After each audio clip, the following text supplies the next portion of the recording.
The silence in the sprawling penthouse was the first thing that struck him. Not the peaceful quiet of early morning, but a cold, hollow emptiness that clung to the air. Nathaniel Sterling called her name, Ava, but only the echo answered. On the perfectly made bed, where his pregnant wife should have been sleeping, lay a single white envelope. Her name wasn't on it. His was. Inside the letter didn't scream or accuse. It was worse. It was calm, precise, and utterly devastating. It spoke of a truth he could no longer hide, and a future he had just lost.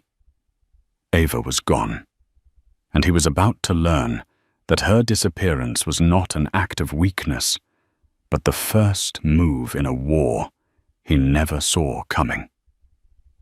The Sterling penthouse was a testament to a life lived above the clouds both literally and figuratively.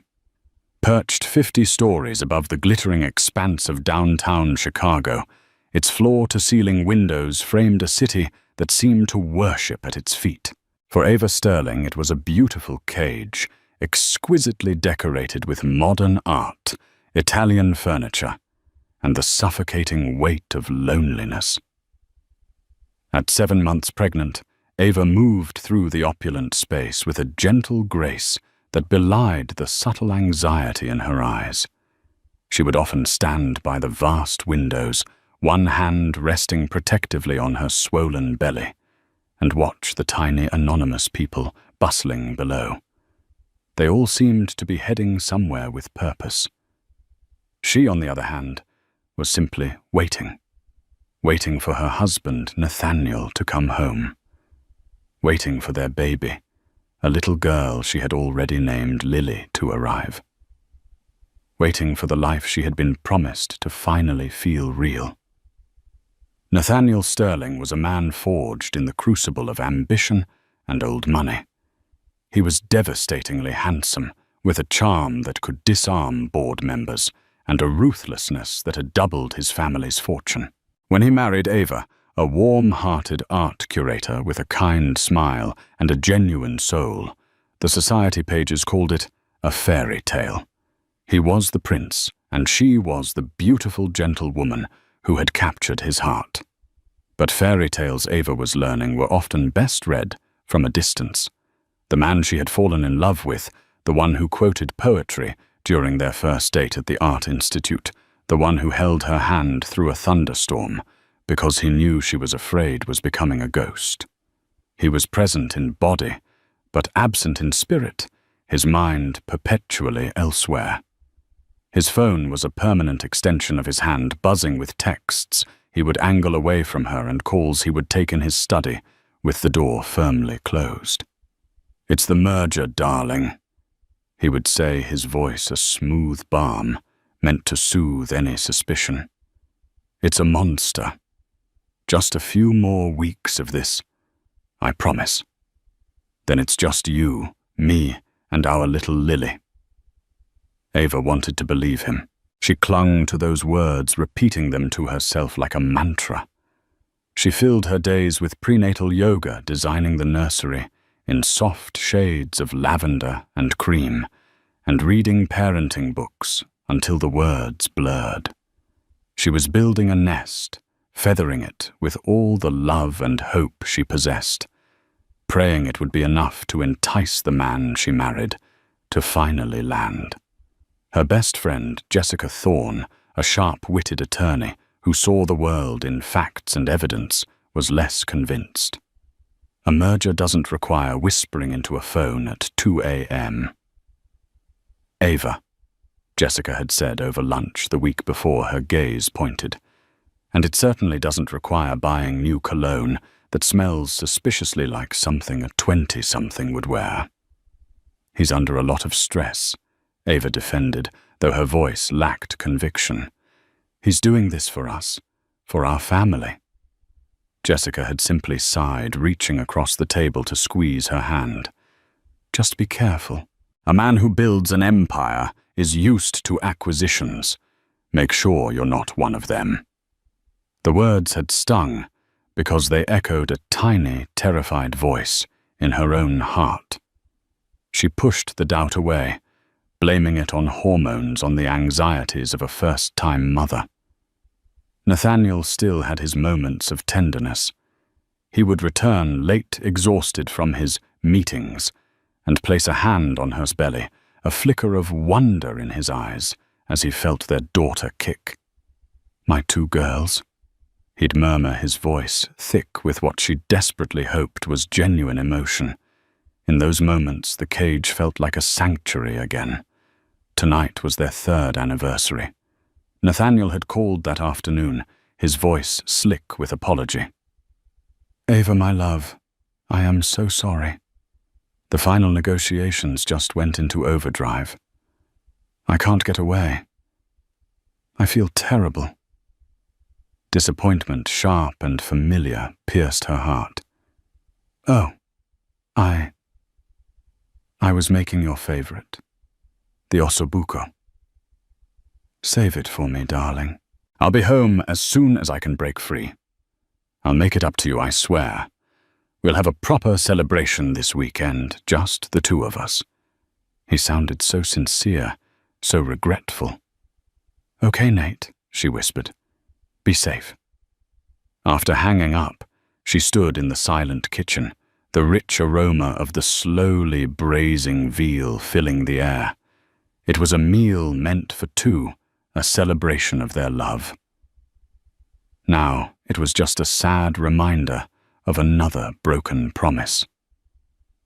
But as she leaned against the cool marble countertop, a spark of defiance ignited within her. She was tired of waiting. She was tired of being the passive, understanding wife.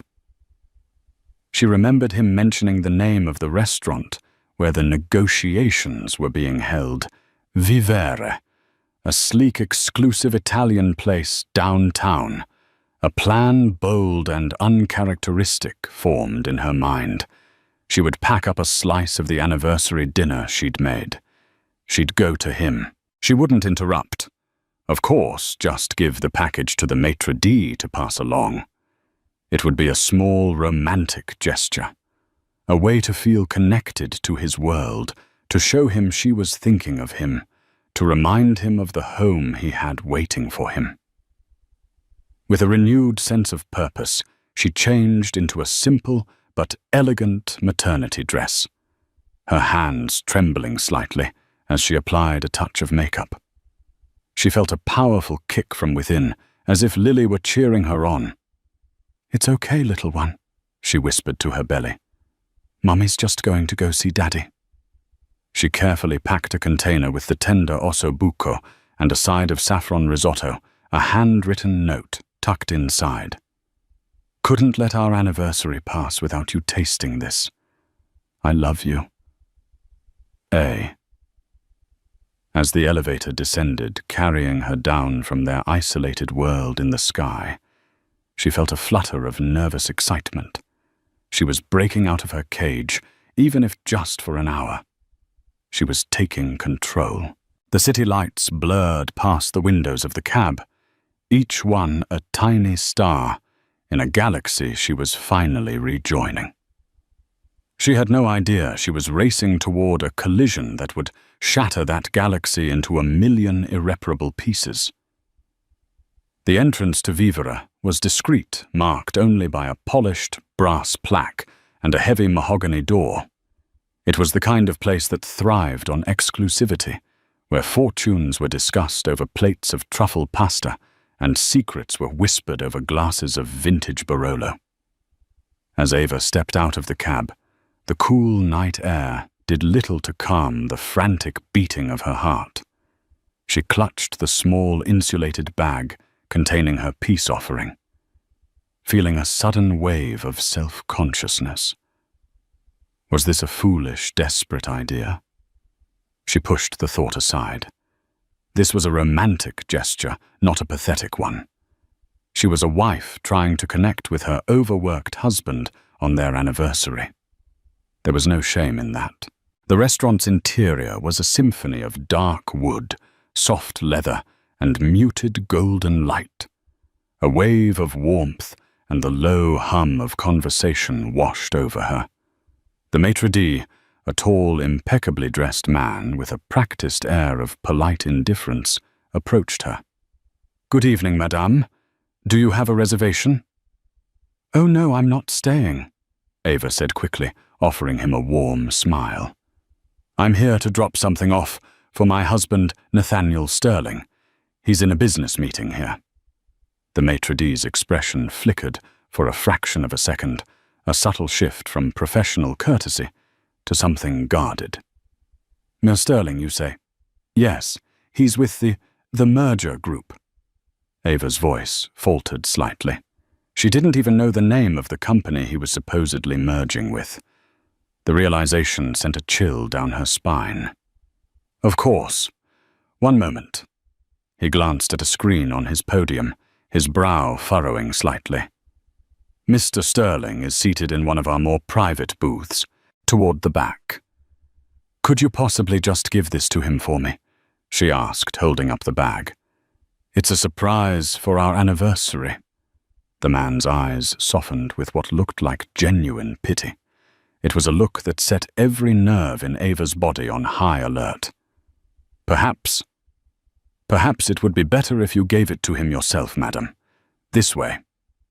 He gestured down a short, carpeted hallway, away from the main dining room.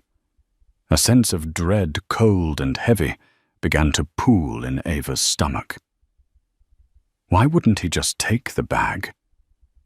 Why was he looking at her, like she was a lamb being led to slaughter? Her feet felt like lead as she followed him. He stopped short of a secluded alcove where a single booth was tucked away, offering its occupants an intimate view of the city skyline. He nodded toward the booth, and then with a quiet "excuse me," he retreated, leaving her standing alone in the hallway. From her vantage point, she could only see the back of Nathaniel's head. He was leaning forward, his posture animated and engaged in a way she hadn't seen in months. Across from him, a woman's hand adorned with a delicate diamond bracelet rested on the table. A cascade of platinum blonde hair caught the light. Ava's breath hitched. She took one hesitant step forward, peering around the partition. And then she saw her. The woman was Bianca Dubois, a supermodel whose face graced the covers of magazines that lay unread on their coffee table. She was impossibly beautiful, her features sharp and angelic. Her body poured into a shimmering silver dress that left little to the imagination. But it wasn't her beauty that made Ava's world tilt on its axis. It was the way she was looking at Nathaniel, a look of sultry, possessive intimacy. And it was the way Nathaniel was looking back at her. He was smiling. Not the tired, distracted smile he gave Ava, but a full, unguarded smile of pure delight. He reached across the table, his hand covering Bianca's. Their fingers intertwined. He leaned in and whispered something that made Bianca laugh, a tinkling sound that grated on Ava's ears like shattering glass. This wasn't a business meeting. This was a date. The air rushed from Ava's lungs. The small bag in her hand suddenly felt like it weighed 1,000 pounds. The anniversary dinner, the symbol of her love and effort, was now a pathetic joke. Every late night, every whispered phone call, every monster merger fell into place, forming a hideous mosaic of deceit. Jessica's warnings, her own suppressed doubts, they all came roaring to the surface. A wave of nausea and dizzying pain washed over her. She stumbled back, her hand flying to her mouth to stifle a sob. The movement caught Nathaniel's eye. His head whipped around. His smile vanished, replaced by a mask of pure, unadulterated shock, which quickly morphed into cold fury. His eyes, the same eyes that had once looked at her with adoration, now blazed with the anger of a man who had been caught. He disentangled his hand from Bianca's and stood up abruptly, his chair scraping loudly against the floor.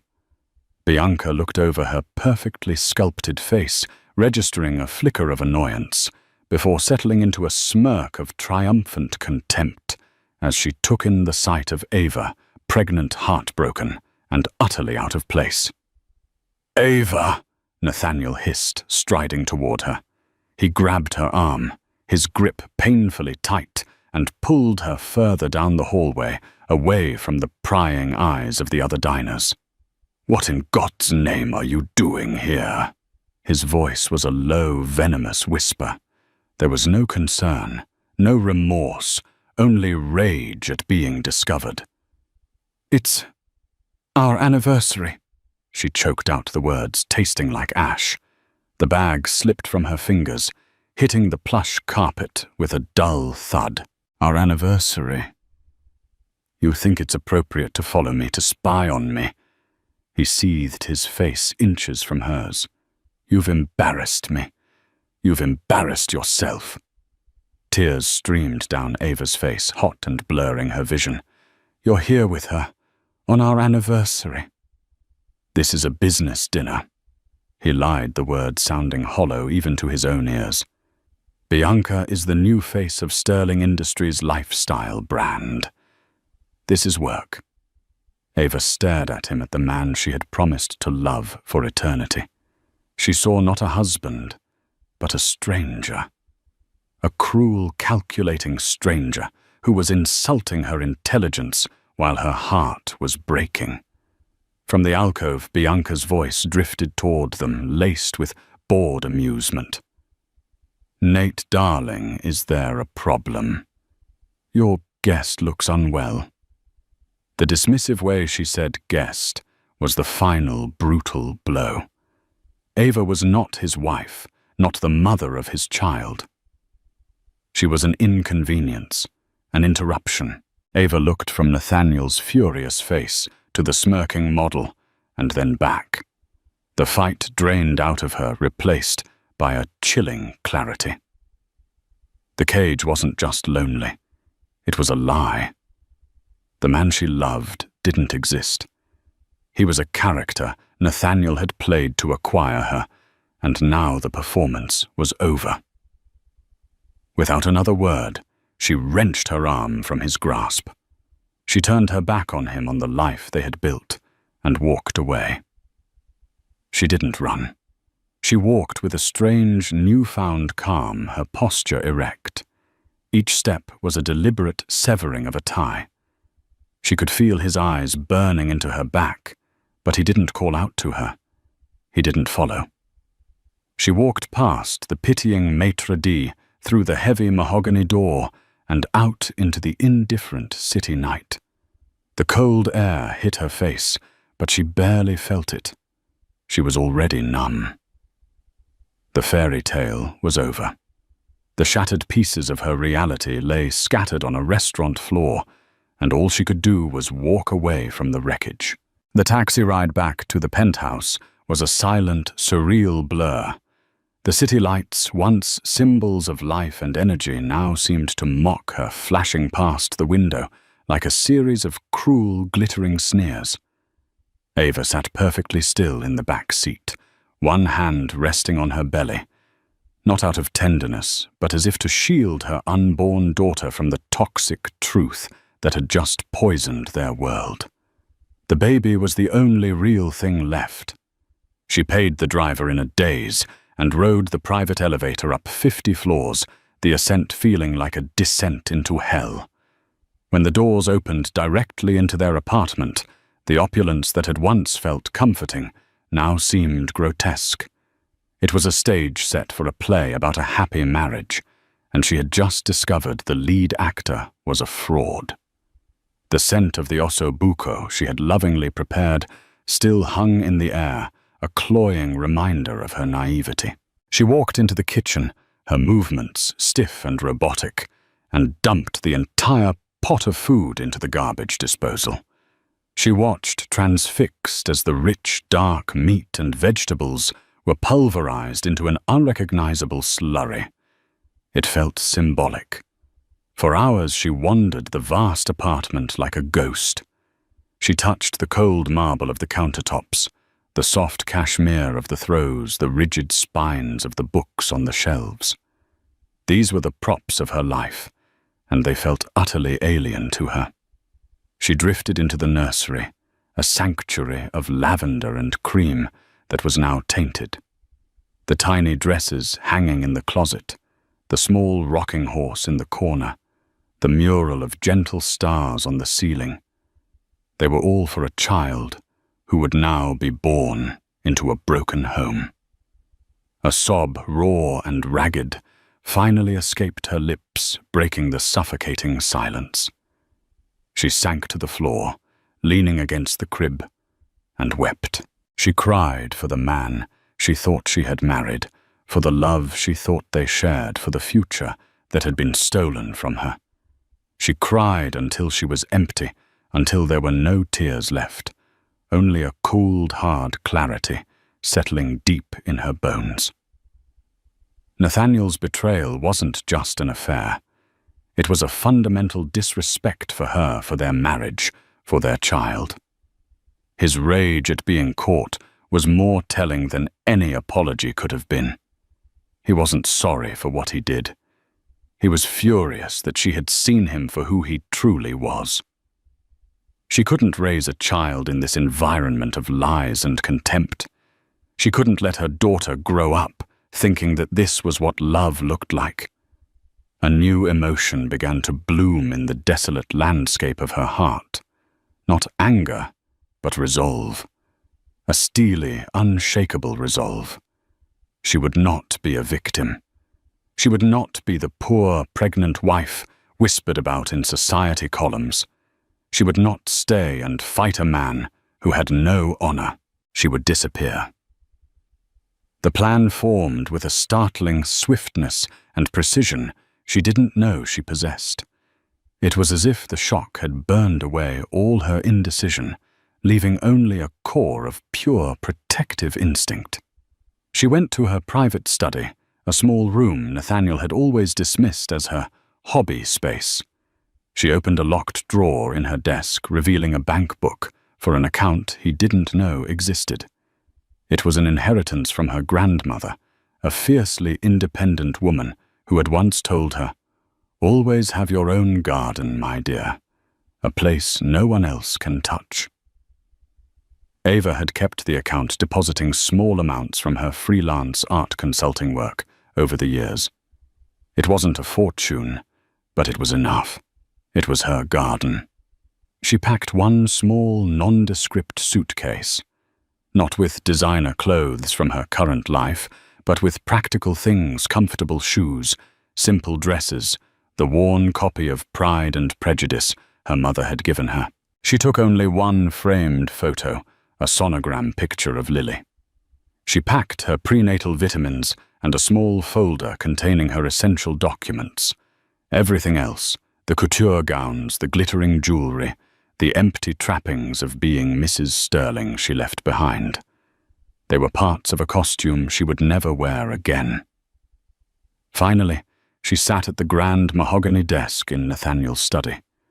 She took out a single sheet of his heavy, monogrammed stationery. Her hand did not shake as she wrote. She poured none of her heartbreak onto the page. There would be no accusations, no pleas, no long, tear-stained explanations.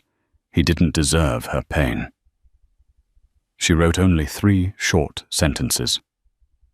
Nathaniel, you once told me you could never live in a world without trust. I see now that you were only ever talking about your own. I am going to find a world where my daughter can breathe truth. She didn't sign it with love. She didn't sign it at all. She walked into their master bedroom. The king-sized bed, with its 1,000 thread-count sheets, looked vast and empty. She placed the folded letter squarely in the center of his pillow. It was a stark, white surrender flag in a war he hadn't even known she was fighting. With a final look around the penthouse that was no longer her home, Ava Sterling walked to the service elevator, her small suitcase in hand. She rode it down to the ground floor, emerging not into the grand doorman-attended lobby, but into a quiet back alley. She slipped into the pre-dawn darkness of the city, melting into the shadows like a phantom leaving behind a life that had been nothing more than a beautiful gilded lie. Hours later, Nathaniel returned. He was still fuming, replaying the disastrous scene at the restaurant. Bianca had been furious, accusing him of being sloppy. He'd spent the last few hours placating her with promises of a trip to Paris and a new diamond necklace. He entered the penthouse, expecting a confrontation, ready to unleash a torrent of blame and gaslighting on Ava for her hysterical behavior. But the apartment was silent. "Ava," he called out, a thread of irritation in his voice. "We need to talk." Silence. He strode into their bedroom, his speech already prepared. But he stopped dead in the doorway. The bed was empty, perfectly made. And on his pillow, that solitary white envelope waited. He picked it up, a knot of unease tightening in his stomach. He read the 3 sentences. He read them again. The words were calm, devoid of the emotion he had expected. It was their very coldness that chilled him to the bone. This wasn't the writing of a distraught wife who would be crying at her mother's house. This was something else, something final. He checked the closets. Her clothes were all there.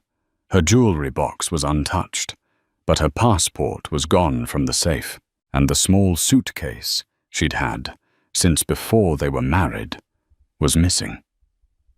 A frantic search of the apartment revealed nothing else out of place. It was as if she had simply evaporated.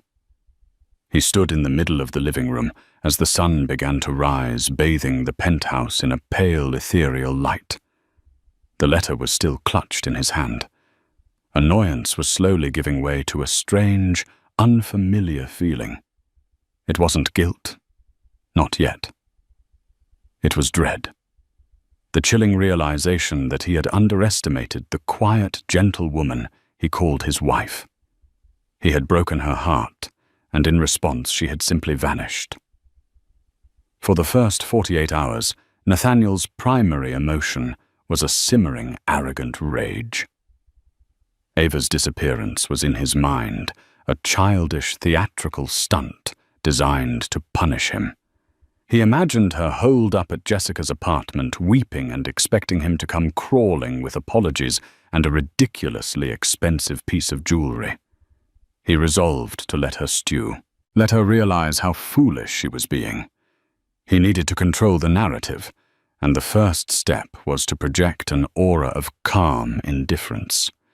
He went to the office, chaired his meetings with his usual sharp authority, and even joked with his senior partners. When his secretary asked if Mrs. Sterling was feeling well, as she hadn't called to confirm their dinner reservations. Nathaniel waved a dismissive hand. "She's decided to visit her sister in Oregon for a few days. A last-minute trip before the baby comes. You know how she is." The lie came easily, but it felt thin even to him. Ava hadn't spoken to her sister in over a year after a petty argument. It was a clumsy patch on a rapidly fraying reality. At night, the penthouse's silence grew louder, more accusatory. He'd walk past the nursery, and the lavender and cream perfection of the room felt like a judgment. He'd see her favorite mug by the coffee machine and feel a strange pang of something. It wasn't loss, not yet. It was disruption.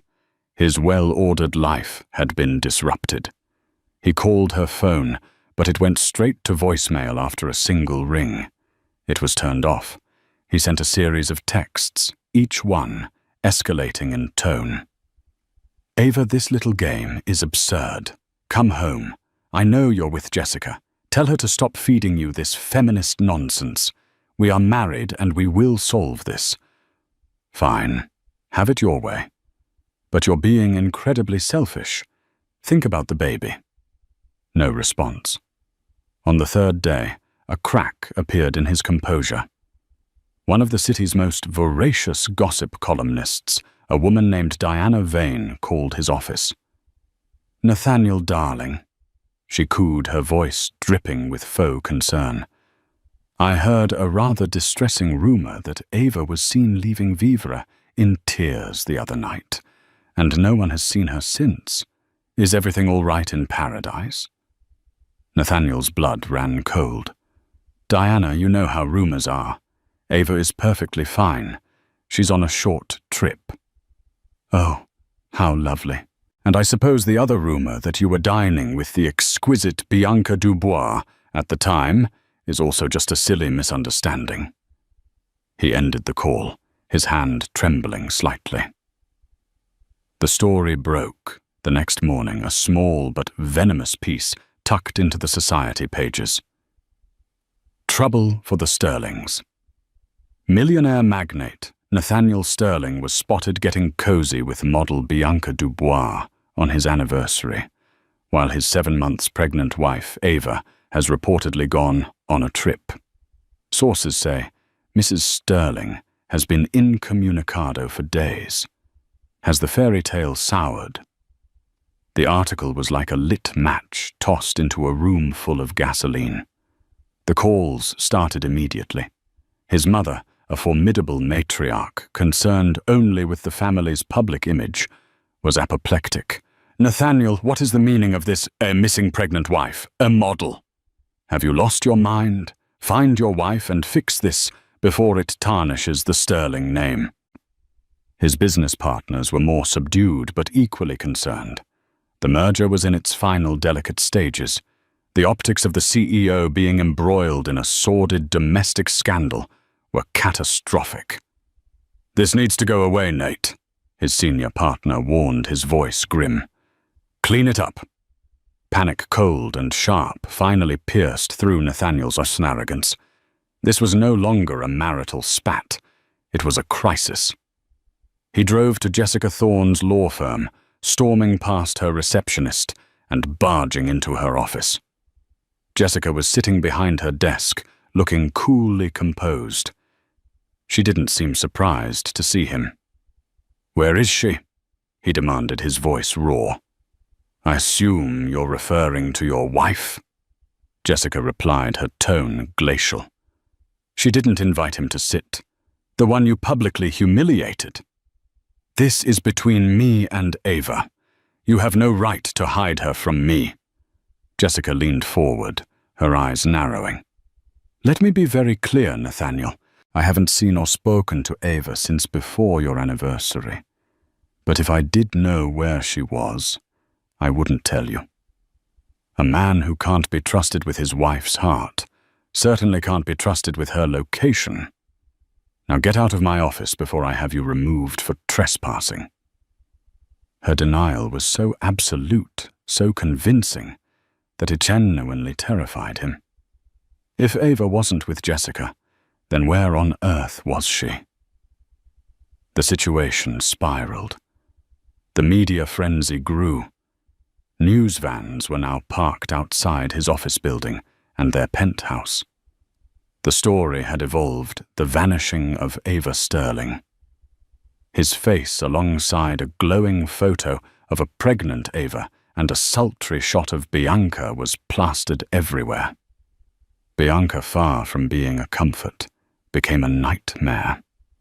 She called him incessantly, her voice a shrill mix of panic and accusation. "My agent just dropped me. They said the scandalous home wrecker image isn't good for my brand. You told me she was nobody, Nate. You told me you had it under control. I'm handling it," he snapped back, his patience worn to a thread. "Handling it. The whole world thinks I'm a monster who drove a poor pregnant woman to run away. You need to fix this. Hold a press conference. Tell them we're in love and she was unstable." Her self-absorbed narcissism was suddenly repellent. The glamour and excitement she represented had curdled into something cheap and desperate. He saw her for what she was, another acquisition, and one that was rapidly losing its value. A week after Ava left, Nathaniel sat alone in the dark penthouse, the city lights twinkling indifferently outside. His empire was shaking, his reputation was in tatters, and his mistress was a liability. The silence of the apartment was no longer just empty, it was mocking him. He finally looked at the letter again, the 3 short sentences that had started it all. I am going to find a world where my daughter can breathe truth. He had dismissed it as melodrama. Now it sounded like a declaration of war. He had not just lost a wife, he had created an enemy. And for the first time in his gilded, privileged life, Nathaniel Sterling was truly deeply afraid. He was out of his depth. His usual tools of power, money, and intimidation were useless. He needed to find her not just to save his company, but because a terrifying void had opened up in his life where she used to be. He had to find her, and for that he needed someone who could operate in the shadows he had so carelessly created. With his world crumbling, and the police now asking pointed questions about domestic disturbances, a line of inquiry that made his blood run cold, Nathaniel knew he needed an expert. He didn't need a bulldog lawyer or a slick PR agent. He needed a ghost. He needed someone who could navigate the unseen world of secrets and disappearances, someone who operated with discretion and ruthless efficiency. His search led him to a name spoken only in hushed tones in the city's most powerful circles, Mr. Peterson. He wasn't a private investigator in the traditional sense. He was a problem solver, a former intelligence agent who now offered his considerable skills to the highest bidder. His office was a small, unassuming suite in a historic but unremarkable building, a deliberate choice to project anonymity over opulence. Mr. Peterson was a man in his late 50s with graying hair, impeccably tailored, but simple suits, and eyes that seemed to miss nothing. He listened to Nathaniel's frantic, self-serving version of events without interruption, his hands steepled on the uncluttered surface of his desk. When Nathaniel finished, Peterson was silent for a long moment. You have lied to the police, the media, and your business partners. Peterson stated, his voice calm and even. It wasn't an accusation, it was an observation. You will now tell me the truth. Every detail.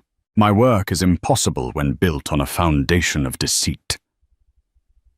Stripped of his usual power, Nathaniel found himself confessing everything: the affair with Bianca, the confrontation at the restaurant, his cruel words, the coldness of Ava's letter.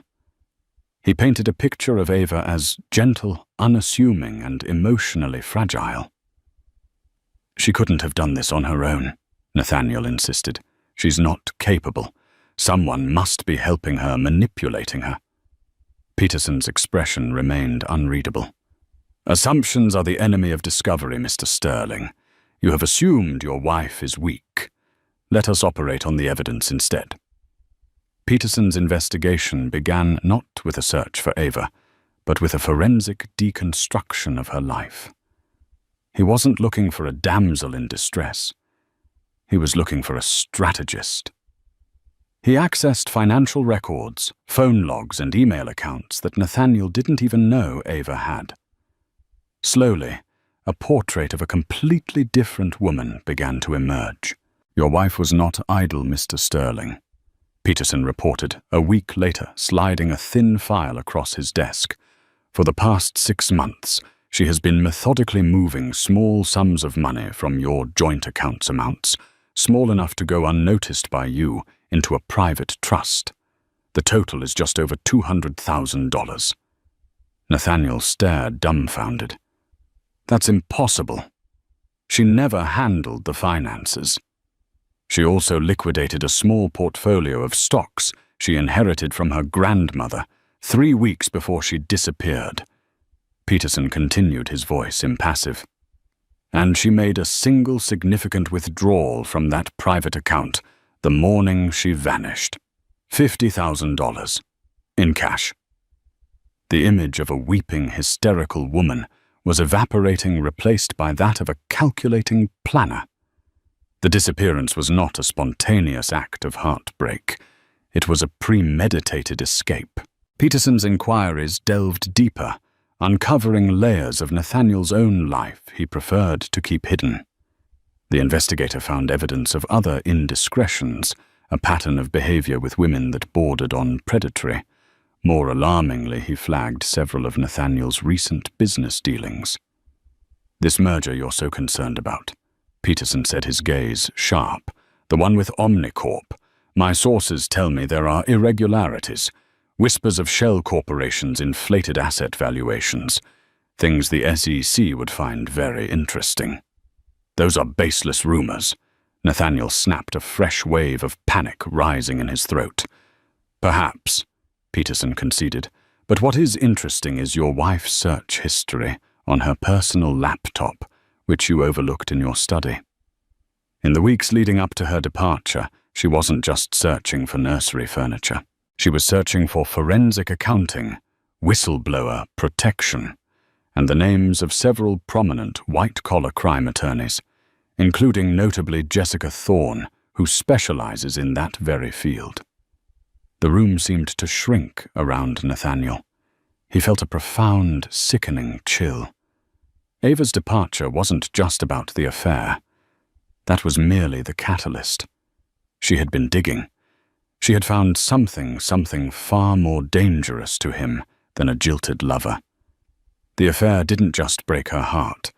It confirmed that the man she was married to was rotten to the core, and it gave her the final push she needed to act. She wouldn't, Nathaniel stammered the words hollow. "She wouldn't understand any of that." "Again, Mr. Sterling, you underestimate her," Peterson said coolly. "Your wife has a master's degree in art history, with a focus on provenance. Her entire academic career was about tracing the history of objects, uncovering forgeries, and following a paper trail. You seem to have mistaken a quiet nature for a simple mind." The investigator's final discovery was the most direct. He had traced a single phone call Ava made on a disposable burner phone she had purchased the day she disappeared. The call lasted 15 minutes and pinged a cell tower in a remote rural part of Wisconsin, but the number she called was not for a friend or family member. It was the front desk of a small private airfield. "She chartered a flight," Peterson concluded, closing the file. "A single-engine plane paid for in cash. No flight plan was filed with the FAA, which is legal for this type of aircraft. The pilot is a discreet professional who specializes in off-the-grid transportation for wealthy clients seeking privacy. He dropped her off at a similar private airstrip outside of Aspen, Colorado. From there, the trail goes cold." Aspen, a playground for the rich, but also a gateway to vast, isolated mountain communities where a person could easily disappear if they had the resources and the will. Nathaniel slumped in his chair, utterly defeated. Every move he made had been anticipated. Every assumption he held had been wrong. He had been playing checkers, while Ava was playing a masterful game of chess. Her letter suddenly made terrifying sense. She wasn't just leaving him. She was running from him, protecting her child from a man she now saw as a criminal. And she had taken something with her knowledge that could not only end their marriage, but could also send him to prison. The search for his missing wife had become a desperate race to find a woman who held the power to destroy him completely. And she was, by all accounts, 2 steps ahead. The air in the small mountain town of Havenwood, Colorado, was thin, crisp, and clean. It smelled of pine and damp earth, a scent so fundamentally different from the exhaust-choked air of Chicago that it felt like it belonged to another planet. For the woman now known as Amelia Grace, it was the smell of freedom. Ava, or Amelia as she now called herself, had found Havenwood through a network Jessica had meticulously arranged. It was a town nestled deep in the Rockies, a place for people who didn't want to be found. Here she wasn't the vanished wife of a millionaire. She was a quiet, pregnant widow who had moved west to escape painful memories and start anew. The townspeople, rugged and self-reliant, respected privacy. They offered quiet smiles and nods, but asked no prying questions. Her new home was a small rustic cabin set on a few acres of land, with a stream gurgling nearby, and a breathtaking view of the snow-capped peaks. It was a world away from the sterile, glass-walled penthouse. Here the floors were made of warm, knotted wood, the furniture was comfortable and worn, and the silence was peaceful, not oppressive. The first few weeks were a blur of settling in and decompressing from the trauma of her escape. There were nights she woke up screaming the image of Nathaniel's furious face, and Bianca's mocking smirk burned into her memory. But with each sunrise that painted the mountains in hues of pink and gold, the ghosts of her past life began to fade. She had not done this alone. Jessica Thorne had been her silent partner, her lifeline. Weeks before the confrontation, when Ava's suspicions about Nathaniel's business dealings had solidified into terrifying certainty, she had reached out to her old friend. "I think he's a criminal, Jess." Ava had confessed, her voice trembling over a secure, encrypted line. "And I think I'm in danger. Not physically, but my whole life is built on a lie. If I confront him, he'll crush me." Jessica, ever the strategist, had immediately switched into action mode. "Then we don't confront. We escape. We gather evidence, we create a new identity, and we build you a fortress. When the time is right, you won't be confronting him. You'll be dismantling him." Together they had planned every detail. Jessica had arranged the burner phones, the private charter, the purchase of the cabin through a blind trust, and the creation of Ava's new identity. Ava's role had been to play the part of the unsuspecting wife while quietly downloading damning files from Nathaniel's home server files, detailing offshore accounts, fraudulent invoices and communications that clearly outlined his intent to defraud his new business partners. She had copied them onto a small encrypted hard drive that was now stored in a safety deposit box in a bank in a neighboring town. Now, in the safety of Havenwood, Ava focused on the one thing that truly mattered: her baby. She spent her days walking along the mountain trails, breathing in the clean air and talking to the little life growing inside her. She read poetry aloud, her voice soft in the quiet of the woods. She rediscovered her love for art, not as a curator of other people's work, but as a creator. She bought a set of watercolors and began to paint the stunning landscapes around her, the vibrant colors a balm to her bruised soul. 2 months after her arrival, she went into labor. Her midwife, a calm, sturdy woman named Mary, was by her side. There was no cold, sterile hospital room, no panicked husband in the waiting room. The birth took place in her cabin, in front of a crackling fire, as a gentle snow began to fall outside. After hours of intense labor, she held her daughter in her arms. The baby was perfect, with a tuft of dark hair and eyes that seemed to hold all the wisdom of the mountains. Ava wept, but this time her tears were not of sorrow, but of overwhelming, fierce, and unconditional love. She named her Hope, not Lily. Lily was the name chosen by a woman living in a cage. Hope was the name chosen by a woman who had broken free. "Hello, Hope," she whispered, her voice thick with emotion as she kissed her daughter's forehead. "It's you and me. We're going to be okay." Motherhood consumed her, healed her. Caring for Hope gave her a profound sense of purpose that her life with Nathaniel had always lacked. She was no longer just Ava Sterling, the wife. She was Amelia Grace Hope's mother. It was a title that felt more real and more valuable than any other. She kept in touch with Jessica weekly through encrypted emails. Jessica updated her on the firestorm she had left behind. Nathaniel's public image was in ruins. The Omnicorp merger had stalled the partners, now deeply spooked by the scandal and the whispers of financial impropriety. Peterson. Jessica learned through her own network was digging, getting closer.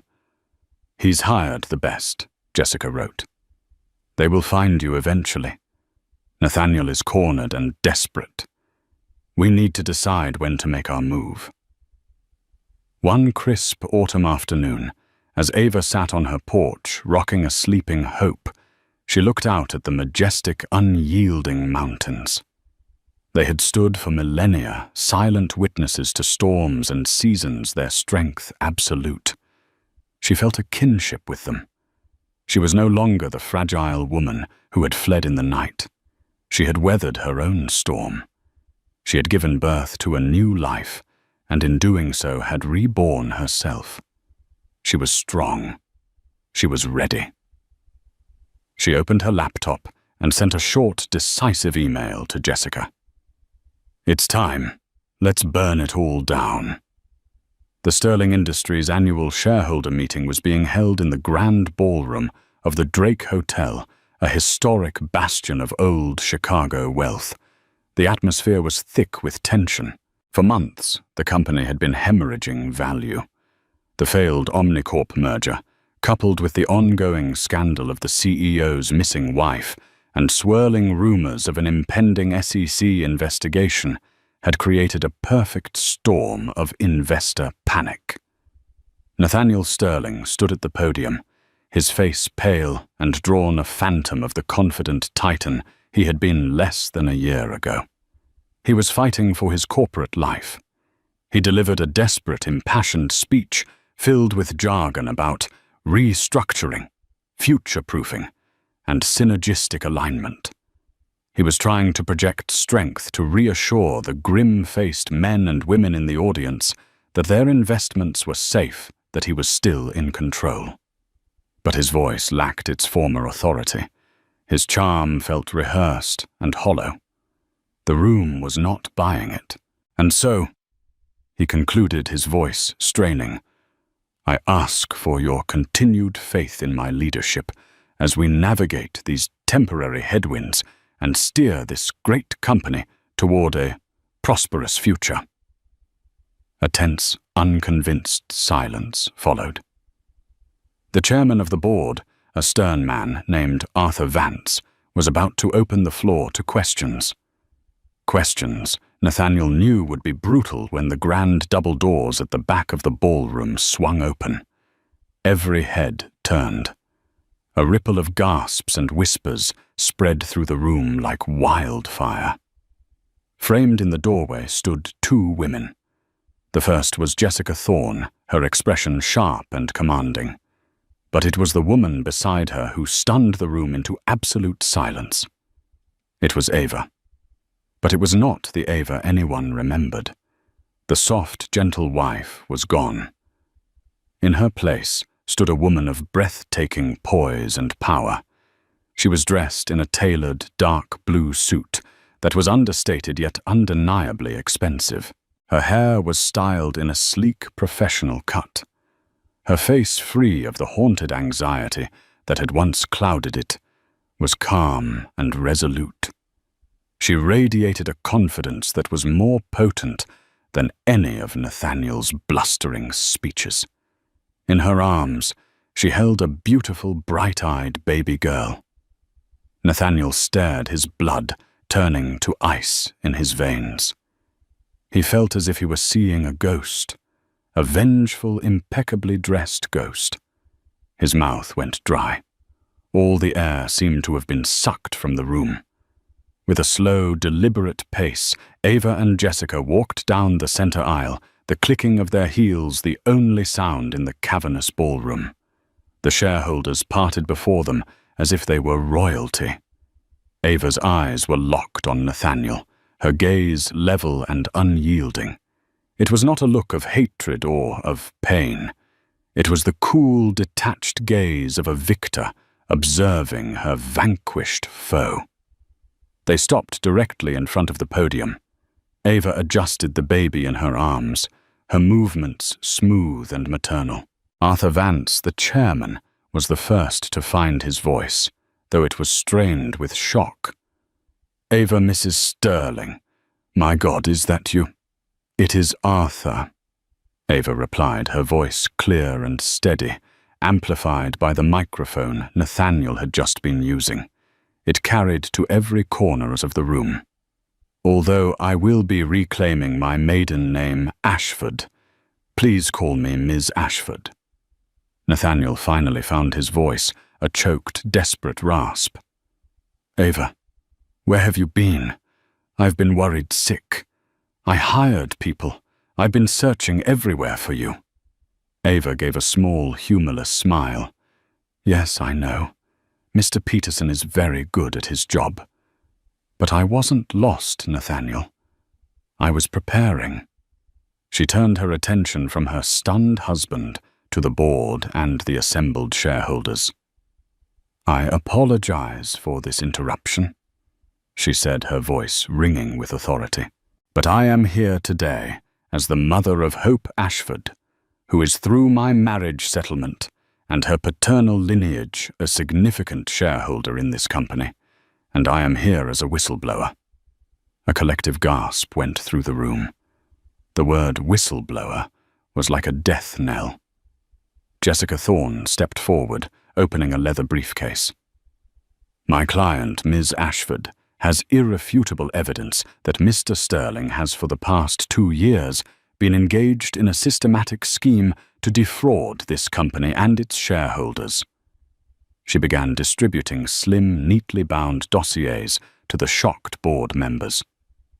"In seat you will find documentation of illegal wire transfers to unaudited offshore accounts, falsified invoices used to inflate company earnings prior to the Omnicorp merger attempt, and internal communications proving Mr. Sterling's intent to embezzle funds. The total amount is in excess of $50 million. Panic erupted. Shouts of disbelief and anger filled the ballroom. Nathaniel was ashen, staggering back from the podium, as if he'd been physically struck. "Lies," he croaked, his voice barely a whisper. This is revenge. She's a scorned woman, trying to destroy me." Ava met his desperate gaze, her own expression unpitying. "Was I scorned, Nathaniel?" "Yes, but this isn't about revenge for a broken heart. It's about justice for your crimes. It's about protecting my daughter's legacy from the man who was willing to steal it." She shifted hope in her arms, and for the first time her voice softened as she looked down at her child. "You built an empire on lies," she said, her eyes lifting back to his, now hard as diamonds. "And I'm here to ensure that my daughter's future is built on truth." Her entrance was not just a return, it was a coup d'etat. She hadn't come back to reclaim her place beside him. She had come back to take his. The room was in chaos, but Ava stood at its center, a pillar of calm, righteous power. The vanishing act was over. The reckoning had just begun. The evidence in the dossiers was a bombshell that obliterated Nathaniel's world in minutes. The ballroom erupted as board members saw undeniable proof of his crimes. His desperate claims of a scorned wife's revenge were useless against the cold, hard facts of his own emails and offshore accounts. Nathaniel, his face a mask of disbelief, lunged toward Ava. "You've destroyed everything!" he screamed, his voice raw with fury. Before he could reach her, security guards intercepted him, restraining the disgraced CEO as he thrashed and cursed. Ava looked at the shell of the man she had married, her heart holding only a calm, final resolve. "You destroyed it, Nathaniel," she said, her voice cutting through his rage. "I just turned on the lights." With that, she turned her back on him and walked out of the ballroom with her daughter and her lawyer, leaving the chaos behind. Her departure was followed by the swift arrival of federal agents. Nathaniel was arrested on the spot, his downfall as public and humiliating as he had always feared. The fallout was absolute. Convicted on multiple counts of fraud and embezzlement, Nathaniel was sentenced to a lengthy prison term, stripped of his assets and his power. The Sterling board, in an effort to save the company, appointed Ava, now Ms. Ashford, to an advisory role, relying on her integrity to restore faith in the business. 1 year later, Ava stood in her bright, sunny apartment overlooking a park. Her paintings filled the walls with color, and her daughter Hope took her first happy steps across the wooden floor. She was not a wife who had vanished, but a woman who had found herself. She had escaped the gilded cage, and in doing so had built a true home, a life founded not on wealth, but on the unshakable ground of truth and love. What an incredible journey of strength and resilience. Ava's story is a powerful reminder that the deepest betrayals can often ignite the fiercest transformations. She turned her pain not into despair, but into a meticulously planned quest for justice, proving that true power isn't about wealth or status, but about integrity, courage, and an unbreakable love for her child. She didn't just escape a toxic marriage. She dismantled an empire of lies to build a future based on truth. If her story of triumph moved you, please take a moment to show your support. Hit that like button to let us know you enjoyed it, and share this video with someone who loves a story of ultimate karma and empowerment. Don't forget to subscribe and turn on notifications so you won't miss our next gripping tale. Thank you for listening, and we'll see you in the next story. What happens when the silent partner is no longer silent?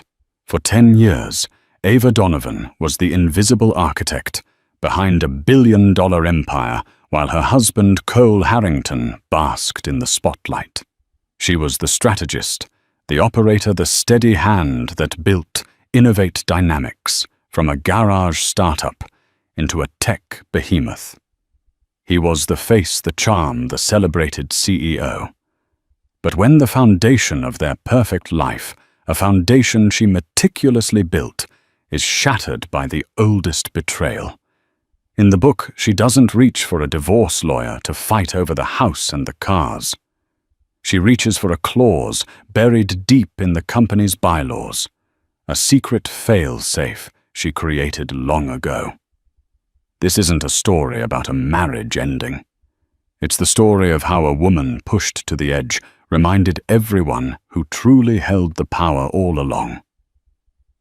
The penthouse on the 72nd floor of 157 wasn't just a home. It was a statement. From the floor-to-ceiling windows, Manhattan sprawled below like a glittering circuit board, a city of infinite connections and buzzing energy. It was a view that Cole Harrington, CEO of Innovate Dynamics, felt he had earned. He would often stand there, a glass of Macallan 25 in hand, and look down on the world he was conquering. His wife, Ava Donovan, preferred the view from the other side of the apartment, the one overlooking the quiet expanse of Central Park. To her, the park represented something organic, complex, and beautiful, a system that grew and thrived through intricate, unseen processes. It was much like the company she had helped build. On the surface, Cole and Ava were the ultimate power couple. He was impossibly handsome, with a charismatic smile and a voice that could coax venture capitalists into parting with 8-figure sums. He was the public face of Innovate Dynamics, gracing the covers of Forbes and Wired, giving TED Talks on the future of AI-driven logistics, and charming senators at DC fundraisers. Ava was his elegant, reserved counterpart. At charity galas, she was always perfectly dressed, a serene smile on her face, a supportive hand on his arm. Most people in their circle saw her as the classic billionaire's wife, a beautiful accessory who managed their homes in the city, and the Hamptons planned their social calendar and sat on philanthropic boards. They had no idea that she was the company's operational backbone. They had started Innovate Dynamics a decade ago in a cramped Palo Alto apartment. Cole was the visionary, the big ideas guy. He could see the future, but he couldn't build the road to get there. Ava, with her dual degrees in computer science and systems engineering from MIT, was the architect. She wrote the foundational code for their flagship software, Nexus, and designed the entire operational framework that allowed the company to scale. They had a simple arrangement in the beginning. Cole was CEO, the public face. Ava took the title of Chief Strategy Officer, a deliberately vague role that allowed her to work behind the scenes, unburdened by press interviews and shareholder meetings, which she despised. She managed the engineering teams, optimized the data flow, and ensured the intricate machine of the company ran without a single hiccup. Cole sold the dream. Ava built the reality. But over the years, the lines had blurred and history had been subtly rewritten. Cole's vision began to eclipse Ava's execution in the public narrative and eventually within the walls of their own home. He began to see her not as his partner, but as his most reliable employee. "Sweetheart, the numbers for the quarterly report look a little soft. Can you have your guys polish them up before the board meeting?" he'd say, not looking up from his phone as she passed him his morning espresso. Her guys. They were all her guys, the teams she had personally hired and mentored. "The server latency in the European sector is up by 0.2%. I've already deployed a patch," she'd reply, her tone even. "Great. Glad you're on top of it," he'd murmur, already absorbed in an email from his publicist. The condescension was subtle, 1,000 tiny cuts that had slowly eroded the foundation of their partnership. He had forgotten the all-nighters she pulled, the server fires she put out at 3 a.m., the ingenious algorithm she designed that had become the company's crown jewel.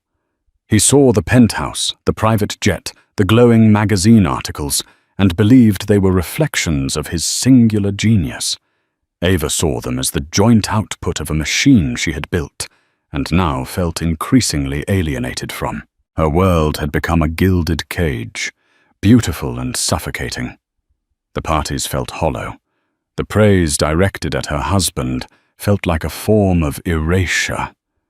The only place she still felt a sense of purpose was in the work itself. Late at night, long after Cole was asleep or out at a networking dinner, she would sit in her home office, a sleek, minimalist room that was her private sanctuary. The rest of the penthouse was decorated to Cole's ostentatious taste. But this room was all hers. On her monitors, lines of code and complex data streams flowed the pure, logical and honest language she understood better than anything. It was here in the silent hum of the servers that she was not Mrs. Harrington, the socialite, but Ava Donovan, the engineer, and it was this version of herself she was starting to miss more than anything. The first crack appeared not as a seismic tremor, but as a hairline fracture, almost invisible to the naked eye. It was a Tuesday night in late October. Cole was supposedly in Chicago closing a major deal with a logistics conglomerate. He was due back the next morning. Ava was working late, troubleshooting a persistent bug in a new software update. Around 11 p.m., her phone buzzed with a notification from their shared credit card account. Charge $758.90.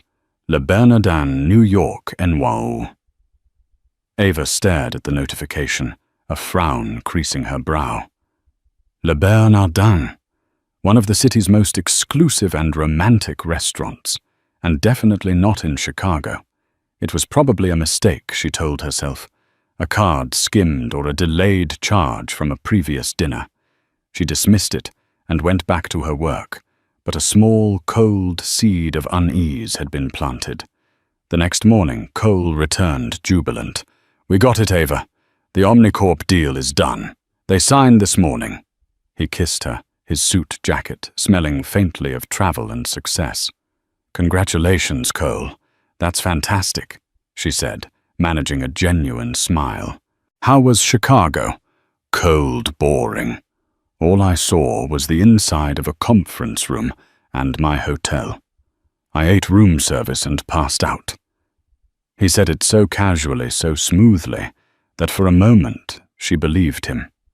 But the Le Bernardin charge lingered in the back of her mind, a loose thread on a perfect tapestry. She decided not to pull it. Not yet. A week later, the second crack appeared. Cole was in a board meeting at the Innovate Dynamics headquarters on Park Avenue. Ava was working from her home office when a courier delivered a package for him, a custom-made suit from a tailor on Savile Row. As she signed for it, she noticed the faint scent of perfume clinging to the outer packaging. It was a fragrance she didn't recognize, floral with a sharp, musky undertone. Something modern and aggressive. It was nothing like her own subtle classic Chanel No. 5. Again, she tried to rationalize it. The courier, perhaps, or someone in the tailor's shop. But the seed of unease was beginning to sprout. Ava was an engineer. She didn't deal in vague suspicions. She dealt in data. Hunches were hypotheses, and hypotheses needed to be tested. That evening, as Cole showered before a gala, she walked into their cavernous walk-in closet. His travel bag from the Chicago trip was still on a bench. With a clinical detachment she didn't know she possessed, she unzipped it.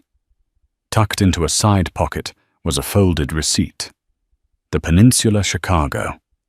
Room 1812. Room service for one. $87.50. Her shoulders relaxed slightly. There it was. Proof. He was telling the truth. But as she went to put the receipt back, another piece of paper slipped out from behind it. It wasn't a receipt. It was a valet ticket. The Peninsula, New York. Date last Tuesday. Time in 7:15 p.m.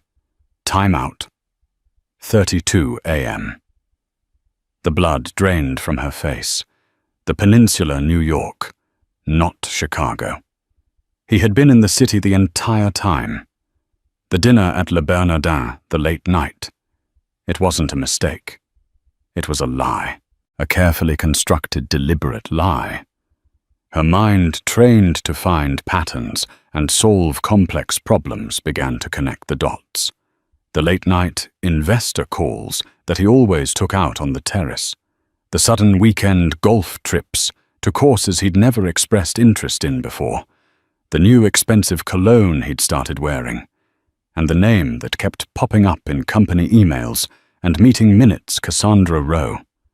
Cassandra was a recent hire, a sharp, ambitious MBA from Wharton, who had quickly risen to become the vice president of business development. She was beautiful in a severe corporate way, with sharp cheekbones and a wardrobe of form-fitting power suits. Cole had championed her hiring, praising her aggressive, forward-thinking strategies. Ava had found her overly sycophantic, but had dismissed it as the behavior of an ambitious subordinate. Now she saw it in a different light. Ava walked out of the closet and sat on the edge of their bed, her heart hammering against her ribs. The valet ticket felt like a lead weight in her hand. For 10 years, she had dedicated her life to building this company, this life, this partnership. She had trusted Cole implicitly, believing that while their roles had diverged, their ultimate goal was the same. Now she saw the chilling truth. While she had been building an empire, he had been building a separate life within it.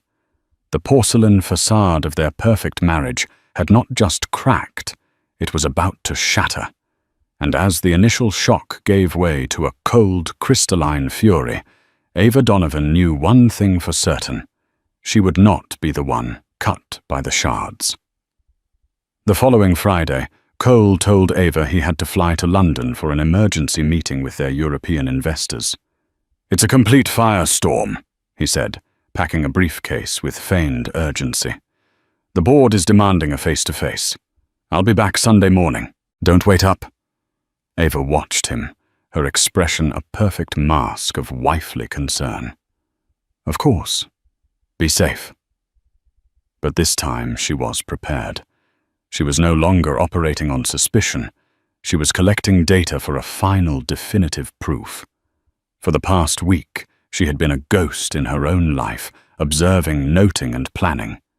She had installed a location-sharing app on his phone months ago, under the guise of security, a precaution he had readily agreed to. He had no idea she could access it from her own devices. An hour after he left for JFK, the app showed his phone's location pinging not at the airport, but at the Greenwich Hotel in Tribeca, a boutique hotel known for its privacy and exclusivity. Ava didn't rush. She didn't call him screaming accusations. Instead, a chilling calm settled over her. She took a shower, styled her hair, and put on a simple but elegant black dress. She looked in the mirror not at a betrayed wife, but at a CEO about to handle a hostile takeover. Her objective was not emotional release, it was confirmation. She drove herself downtown, her knuckles white on the steering wheel of her Tesla. The rage was there, a white-hot coil in her stomach, but her mind was icily clear. She parked a block away and walked to the hotel, the cool night air doing little to quell the fire inside her. At the front desk, she smiled warmly at the concierge. "Hi. I'm supposed to be meeting my husband Cole Harrington. I believe he's already checked in." "I'm so sorry, my phone just died, and he was supposed to send me the room number." She projected an air of breezy confidence, the kind of woman who belonged in a place like this. The concierge, a polished young man named Daniel, tapped at his computer. "Of course, Mrs. Harrington. He's in the fireplace suite, room 402. Shall I call up for you?" "Oh no, please don't," she said, her smile never faltering. "I want to surprise him." "Of course," he replied, returning her smile. "Enjoy your evening." As she walked towards the elevator, Ava felt a strange sense of dissociation, as if she were watching a character in a movie. The elevator ride was silent, the plush, wood-paneled car, ascending like a slow-motion executioner's cart. When she reached the 4th floor, she walked down the dimly lit hallway, her heels making no sound on the thick carpet. She stood before room 402 for a long moment, taking a single deep breath. She had a spare keycard to all their accounts, another security measure she'd insisted on. She held it up to the sensor. The light flashed green with a soft electronic click. The door swung open silently. The suite was large, dominated by a roaring fireplace, and in the warm glow of the flames she saw them. Cole was on the sofa. His tie loosened, a glass of whiskey in his hand. Kneeling before him, her back to the door, was Cassandra Rowe. Her sharp, tailored blazer was tossed over a chair, and she was wearing a silk blouse that was partially unbuttoned. She was laughing, reaching up to run a hand through Cole's hair. The scene was so intimate, so comfortable, so utterly devoid of the firestorm meeting he was supposed to be in, that the air was knocked from Ava's lungs. They hadn't heard her enter. "The board is just a bunch of old men, Cole," Cassandra was saying, her voice dripping with dismissive arrogance. "They don't see the future. You do. We do." Cole chuckled a low, smug sound. "They just need to be managed. Don't worry about them. They'll fall in line." He leaned down to kiss her. It was then that he saw her. His eyes widened over Cassandra's shoulder, the color draining from his face. He froze his lips inches from hers. The smug confidence evaporated, replaced by a wave of pure, unadulterated panic. Cassandra, sensing the change, turned. Her own expression shifted from seduction to horror in a split second. She scrambled to her feet, fumbling with the buttons of her blouse. Silence. The only sound was the crackling of the fire. Ava didn't scream. She didn't cry. She didn't throw anything. She simply stood in the doorway, her gaze sweeping over the scene with the cool, analytical precision of an engineer diagnosing a catastrophic system failure.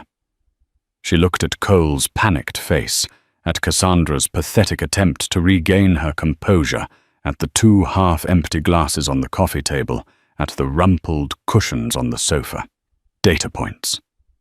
"London looks a lot like Tribeca this time of year," Ava said, her voice unnervingly calm.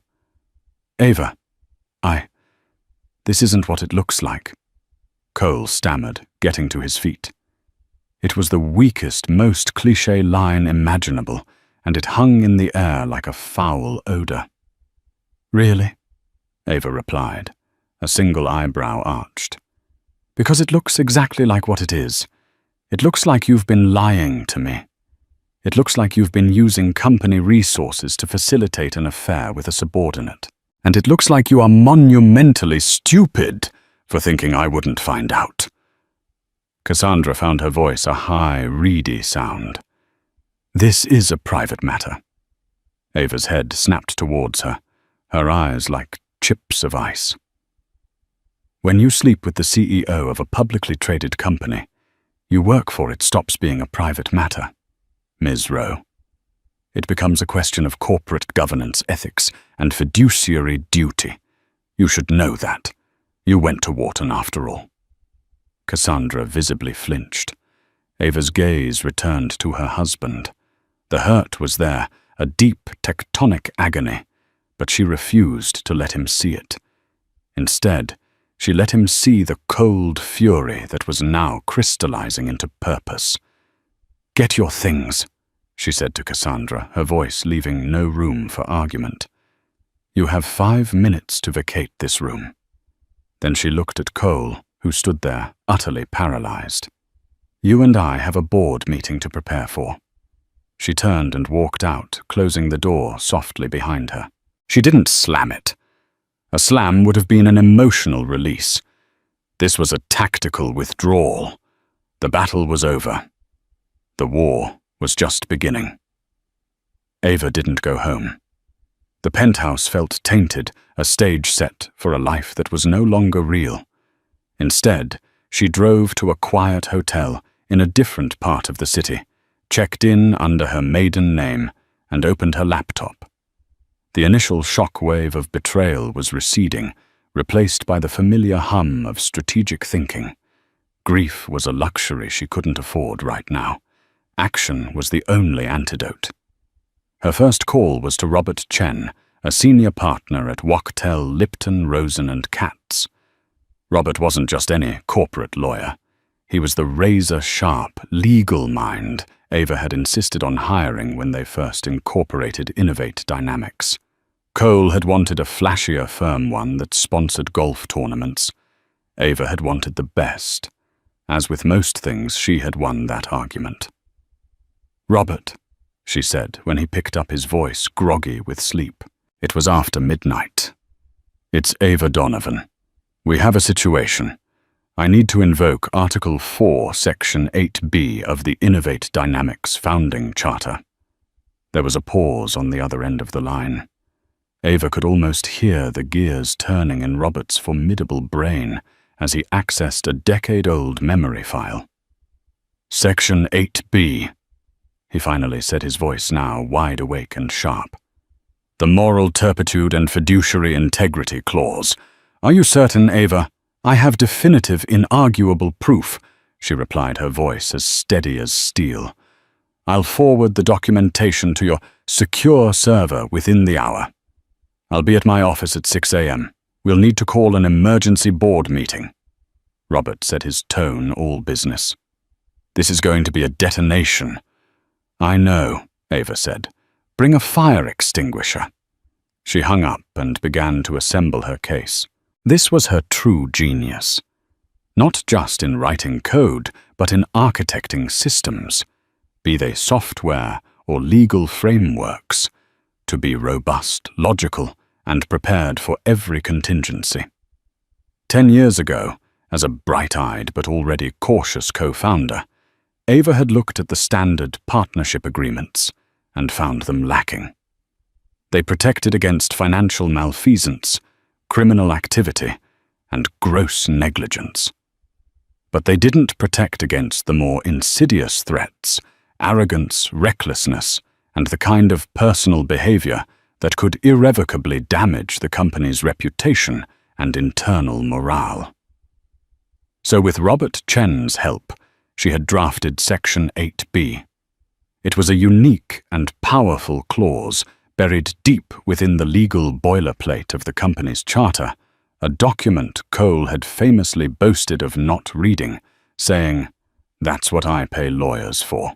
The clause stipulated that if a C-suite executive, specifically one holding a key founder designation, which only applied to Cole and Ava, were found to have engaged in conduct constituting moral turpitude, which included but was not limited to using company assets to facilitate an illicit relationship, or engaging in a relationship with a subordinate that compromises corporate integrity, then a very specific chain of events would be triggered.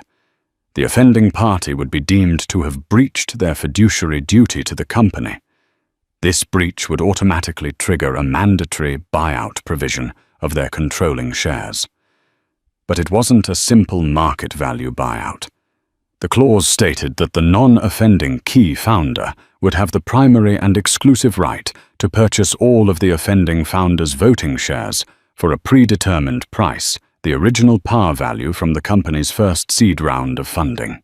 For Cole's 40% stake in a company now worth billions, that price was a paltry $40,000. It was a nuclear option, a doomsday device Ava had built into the very DNA of their company. She had hoped she would never have to use it. She had created it not out of a premonition of infidelity, but from a pragmatic engineer's desire to protect the system she was building from its most unpredictable variable human behavior. Cole's ego was both his greatest asset and his greatest liability. Ava had simply coded a backstop for the liability. For the next few hours, Ava worked with methodical precision. She compiled the evidence, the credit card statement from Le Bernardin, the valet ticket from the Peninsula, New York, that contradicted his expense report for the Chicago trip, a screenshot of his phone's location data from that evening, and a calm, factual written affidavit of what she had witnessed in room 402 of the Greenwich Hotel. She also cross-referenced Cassandra Rowe's travel and expense reports, quickly finding a pattern of booking flights and hotels that mirrored Cole's on his solo business trips. It was a clean, irrefutable chain of evidence demonstrating a pattern of deceit and the misuse of company funds. When she was done, she didn't feel triumph. She felt a profound, aching sadness. The system had worked as designed. The bug had been identified. But it meant the core programming of her life was fundamentally corrupted and had to be purged. She had architected the perfect corporate coup, but in doing so, she had to acknowledge the utter failure of her marriage. She sent the encrypted file to Robert Chen at 4:37 a.m. Then for the first time that night, she closed her laptop, curled up on the hotel bed, and allowed herself a few moments to weep for the man she thought she had married and the partnership she thought they had built. The tears were brief and hot. When they stopped, only cold resolve remained. The architect had her blueprint. Now it was time to build. The emergency board meeting was scheduled for 10 a.m. Monday morning. Cole, after a weekend of frantic unanswered calls and texts to Ava, arrived looking haggard but defiant. He had clearly convinced himself this was a domestic dispute that had foolishly spilled into the professional sphere. He saw it as an embarrassment to be managed afire, to be stamped out with his signature charm and a public relations strategy. He walked into the 80th floor boardroom, ready to apologize for his lapse in judgment, and assure the board it would not affect the company's performance. He was not prepared for what awaited him. Ava was already there, seated at the head of the long mahogany table, a spot usually reserved for him. She was dressed in a charcoal grey suit, her posture impeccable, her face serene and unreadable. Beside her sat Robert Chen, his files laid out before him with surgical precision. The other 6 board members were seated, their expressions a mixture of confusion, concern, and apprehension. They had been summoned with no agenda, only a note citing a matter of urgent corporate governance. Cole faltered for a second, seeing Ava in his chair. "Ava, what is this? I think we should discuss this privately," he said, trying to project an air of calm authority. "We are long past a private discussion, Cole," Ava replied, her voice even and clear, carrying across the silent room. "Please take a seat." She gestured to an empty chair on the side. The power dynamic was immediately shockingly clear. He was no longer the host of this meeting. He was a guest. He hesitated, then, seeing the stony faces of the board, reluctantly sat down. "Thank you all for coming on such short notice," Ava began, her eyes scanning each board member. "I have called this meeting to address a grave breach of fiduciary duty by our CEO, Mr. Harrington, and to invoke a non-negotiable remedy as stipulated in our corporate charter." A murmur went through the room. George Findlay, a gruff old-school investor and the board's longest-serving member, scowled. "Ava, with all due respect, if this is about a personal matter." "It ceased to be a personal matter, George." Ava cut in, her tone sharp but respectful. "When Mr. Harrington began using company funds to conduct an affair with a subordinate, falsifying expense reports to cover his tracks and compromising the ethical integrity of this entire organization." Cole turned purple. "This is an outrageous slander. It's a private issue being twisted." "Robert," Ava said calmly, ignoring Cole's outburst. Robert Chen stood up. "Each of you has a tablet in front of you," he said, his voice dry and factual. "You will find a secured file containing evidence of Mr. Harrington's activities. This includes falsified expense reports, credit card statements showing non-business-related expenditures, and location data that directly contradicts his official company travel itinerary. You will also find a sworn affidavit from Mrs. Donovan." As the board members began swiping through the files, the atmosphere in the room turned arctic. Jaws tightened, eyes widened. George Findlay's scowl deepened into a look of profound disgust. "Furthermore," Robert continued, "these actions constitute a clear violation of Article 4, Section 8B of the Innovate Dynamics Founding Charter, which all of you ratified upon joining this board. The clause is titled Moral Turpitude and Fiduciary Integrity." He projected the clause onto the large screen at the end of the room. The dense legalese appeared in stark black and white.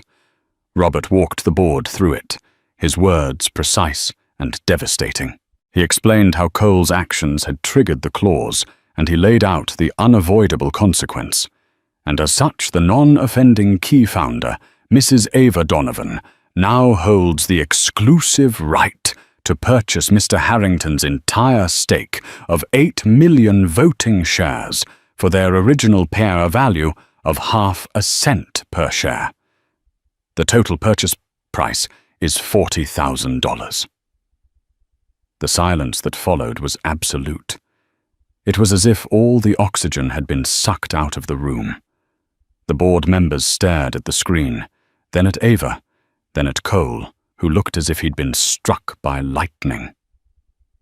"This is insane," Cole finally exploded, slamming his fist on the table.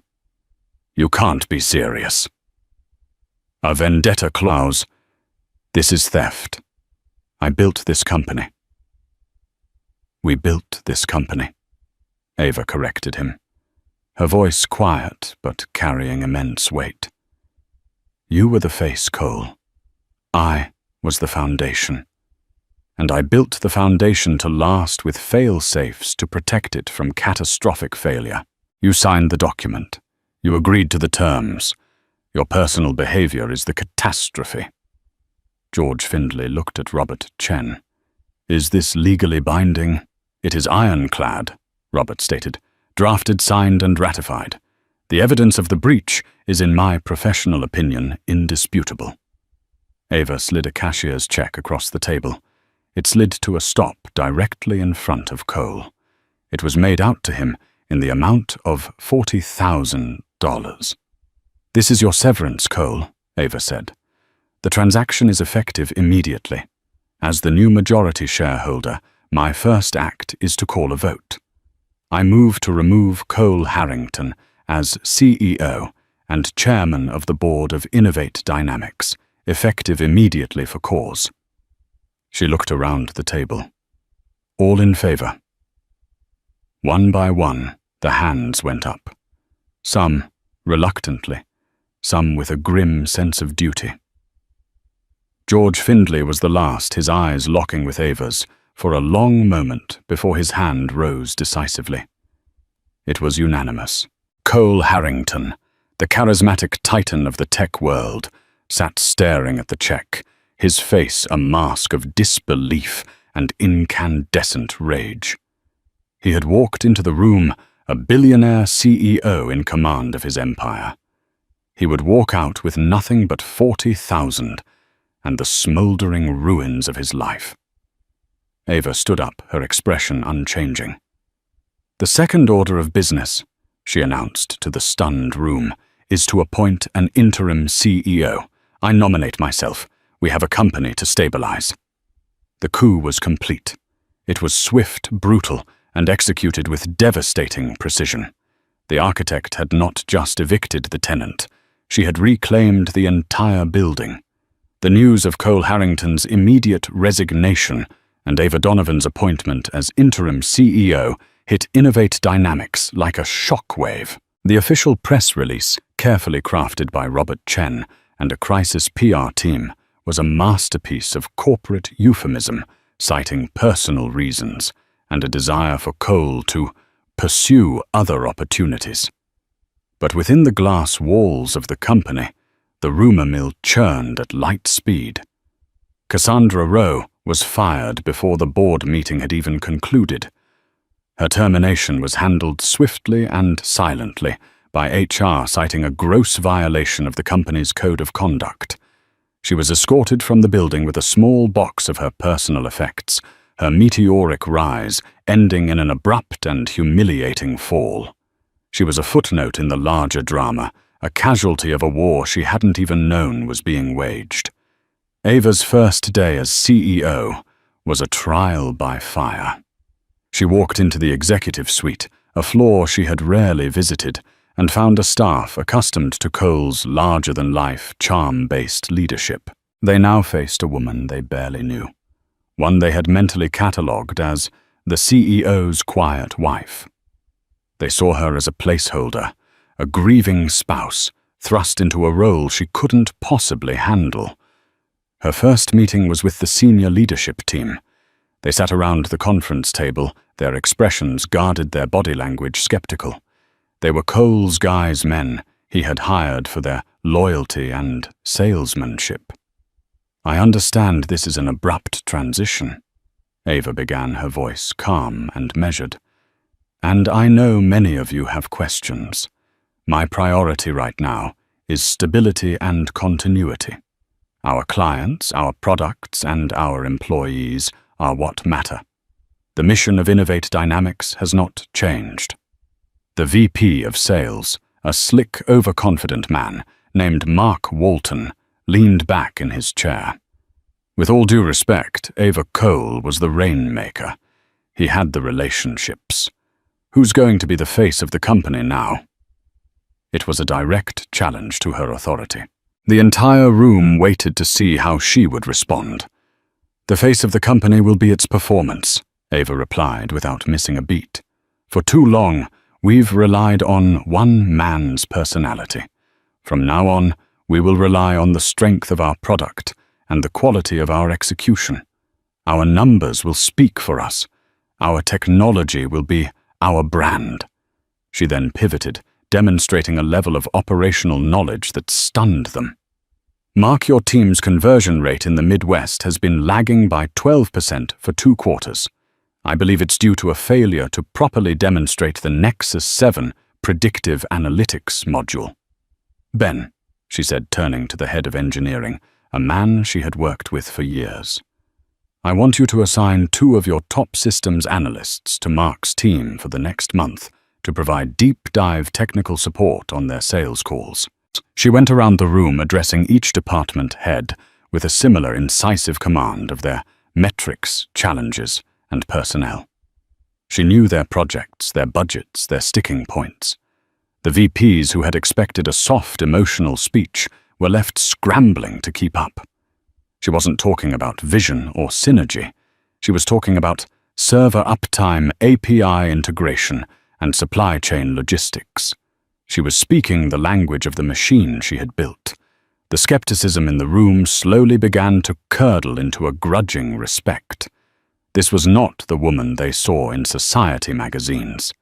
This was someone who knew the guts of the company better than they did. But the internal battle was only half the problem. The external one was just beginning. Cole, stripped of his power, but not his connections, was not going away quietly. He immediately began a whisper campaign against Ava. He called friendly journalists, influential investors, and former colleagues, painting himself as the victim of a vindictive, power-hungry wife who had used a legal technicality to steal his life's work. The narrative he spun was insidious and effective. Ava was an engineer, not a leader.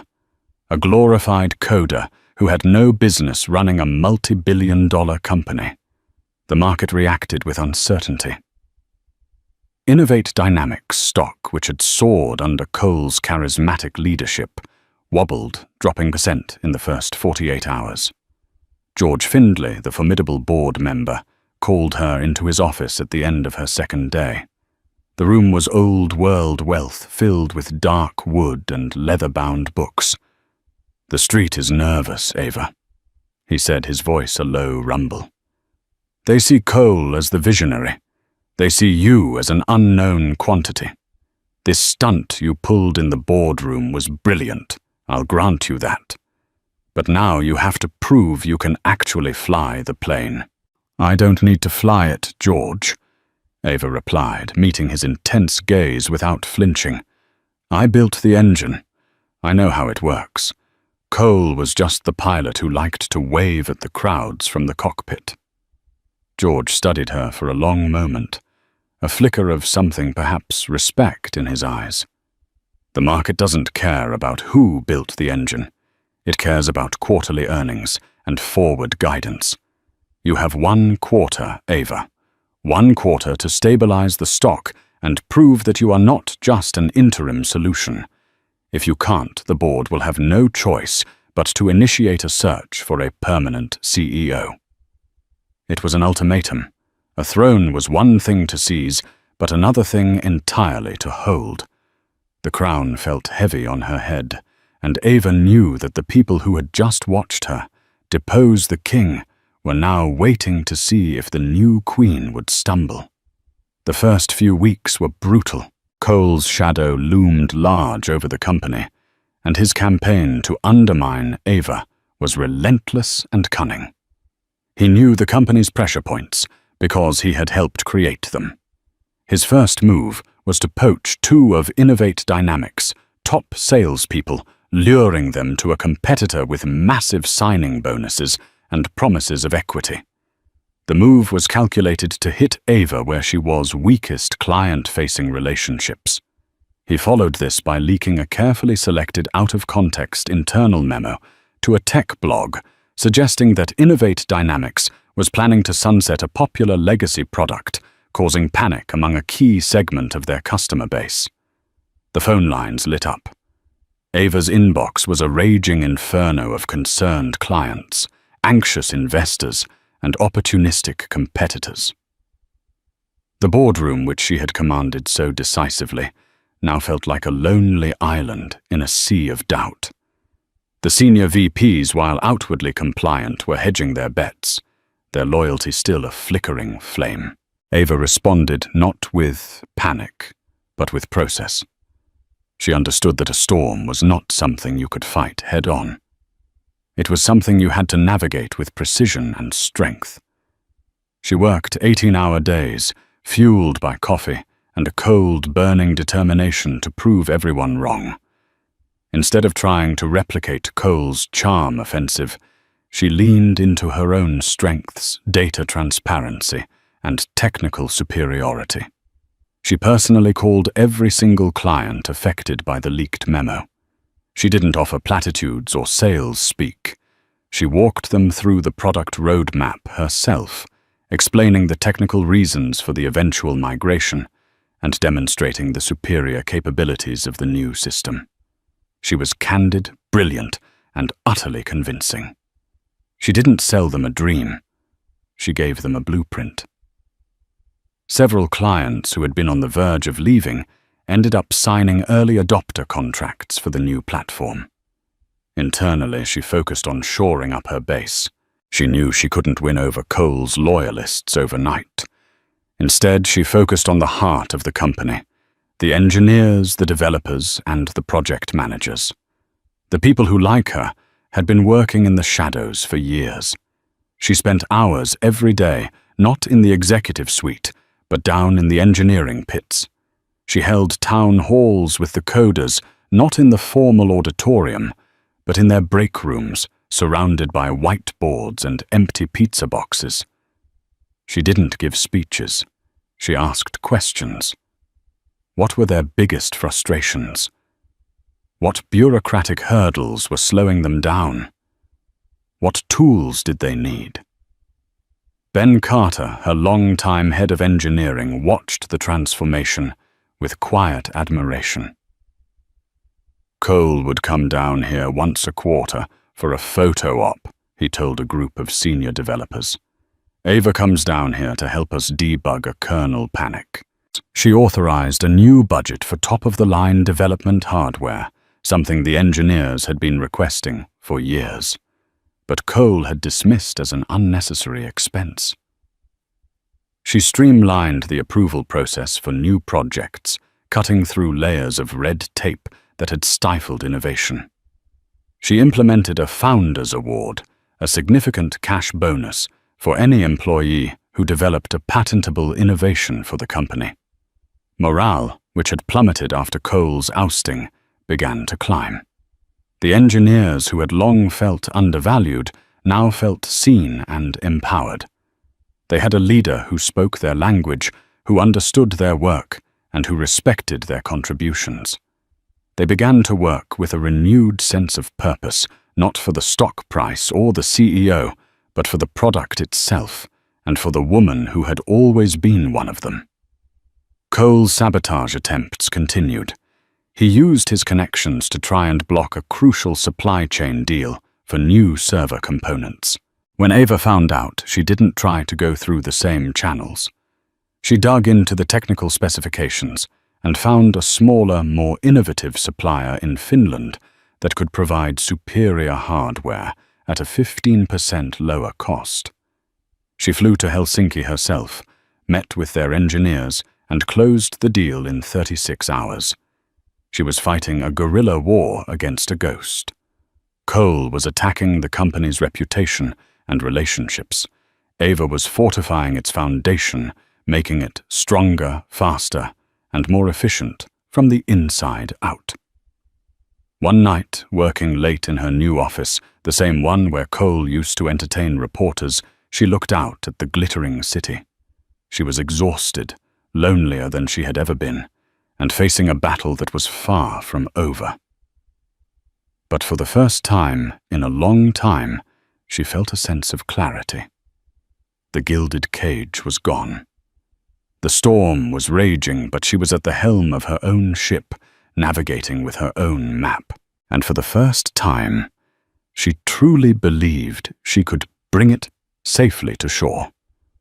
The question was whether the board and the market would give her enough time to do it. For 2 months, Ava played defense. She stabilized the company, reassured clients, and bolstered internal morale. She had successfully weathered the storm. Now it was time to change the weather. She knew that to truly secure her position and the future of Innovate Dynamics, she couldn't just survive Cole's attacks. She had to definitively end them. Her counteroffensive began in the one place Cole would never expect: the company's financial archives. Cole had always viewed the accounting department as a boring necessity, a team of number crunchers who just processed his expense reports. Ava, however, saw it as a repository of data, a log file of the company's history. And like any good engineer, she knew that log files often contained evidence of critical errors. With a team of discreet forensic accountants, she initiated a full audit of the past 5 years of executive spending, focusing on a series of venture funds and shell corporations Cole had set up for strategic acquisitions. On the surface, they looked legitimate, but Ava, with her intimate knowledge of the company's operations, knew that several of these acquisitions had never been integrated into their tech stack. They were ghost assets. After weeks of painstaking work, tracing wire transfers and cross-referencing invoices, the accountants found the smoking gun. Cole had been using a subsidiary shell corporation, Harrington Ventures, to systematically siphon company funds. He would use Innovate Dynamics capital to invest in promising startups only for those startups to then hire his personal consulting firm for exorbitant fees. He was essentially paying himself with company money, dressing it up as strategic investment. It was a sophisticated scheme, cleverly hidden behind layers of corporate jargon and legal entities. It wasn't just unethical. It was felony-grade embezzlement. Ava now held a weapon far more powerful than the morality clause. This wasn't about personal betrayal. This was a direct crime against the company and its shareholders. Her second line of attack was aimed at the market. She knew she needed a definitive win, a bold stroke that would silence the doubters and prove that Innovate Dynamics was not just surviving, but thriving under her leadership. She set her sights on a contract that Cole had been chasing for over a year and had spectacularly failed to land a complete logistics overhaul for Titan Retail, the largest e-commerce giant in the world. Cole had tried to win them over with lavish dinners, golf games, and grand promises. Ava read the technical briefs and realized the Titan team wasn't interested in charm. They were engineers with a massive, complex problem, so she approached them differently. She didn't ask for a meeting with their CEO. She requested a technical workshop with their chief technology officer and lead architects. She flew to their Seattle headquarters, not with a sales team, but with Ben Carter and 2 of her top developers. For 2 days, they didn't present a single PowerPoint slide. Instead, they whiteboarded. They dove deep into Titan's existing infrastructure, identifying bottlenecks and inefficiencies that Titan's own team hadn't seen. Then Ava unveiled her solution, not just a sale of their Nexus 7 software, but a proposal to create a bespoke, deeply integrated platform, Nexus Prime, built specifically for Titan's unique scale. It was an audacious, incredibly complex proposal that would require a massive commitment of resources. It was also brilliant. The Titan CTO, a woman known for her no-nonsense engineering-first approach, was visibly impressed. No CEO has ever come in here and talked to me about kernel-level data processing, she said. They just want to take my boss to dinner. You're offering a real solution. A week later, Innovate Dynamics was awarded the Titan retail contract. It was the largest deal in the company's history, valued at over $500 million over 5 years. The news hit the financial world like a thunderclap. The day of the announcement, Innovate Dynamics stock didn't just stabilize. It soared, jumping 22% in a single day of trading, reaching an all-time high. The narrative instantly flipped. Ava Donovan was no longer the interim CEO or the jilted wife. She was the visionary leader who had landed the contract of the decade. The tech blogs that had questioned her ability were now running glowing profiles about her strategic genius. With the company's future secured and her reputation cemented, Ava made her final move. She called a private meeting with Cole and his lawyer. She didn't bring Robert Chen. She went alone. They met in a sterile conference room at a neutral law firm. Cole walked in with a familiar swagger, likely believing the soaring stock price gave him new leverage to negotiate a better exit package. Ava didn't waste time with pleasantries. She slid a single folder across the table. Inside was a summary of the forensic accountant's report detailing the embezzlement scheme from Harrington Ventures. Cole's face went white as he read it. The swagger vanished, replaced by the same raw panic she had seen in the hotel room. The district attorney's office would be very interested in this, Ava said, her voice devoid of emotion. Fraud embezzlement. That carries a mandatory prison sentence, Cole. And I doubt you'd enjoy the view from a cell as much as the one from the penthouse. She then slid a second document across the table. It was a settlement agreement. It stipulated that Cole would publicly release a statement praising her leadership and wishing the company well. He would sign an ironclad non-disclosure and non-compete agreement. In exchange for his full and immediate cooperation, the findings of the audit would remain sealed. You have no more moves left, Cole, she said, her voice quiet but absolute. This isn't a negotiation. It's the period at the end of the sentence. You can either be a disgraced, forgotten ex-CEO, or you can be a convicted felon. The choice is yours. He stared at her, his eyes filled with a mixture of hatred and defeat. He was looking at the woman he had dismissed, underestimated, and betrayed. And he finally saw her for who she was. The architect of his rise, and now the architect of his utter, complete ruin. Checkmate. The final severance agreement was signed. Cole Harrington vanished from the tech world as quickly as he had risen.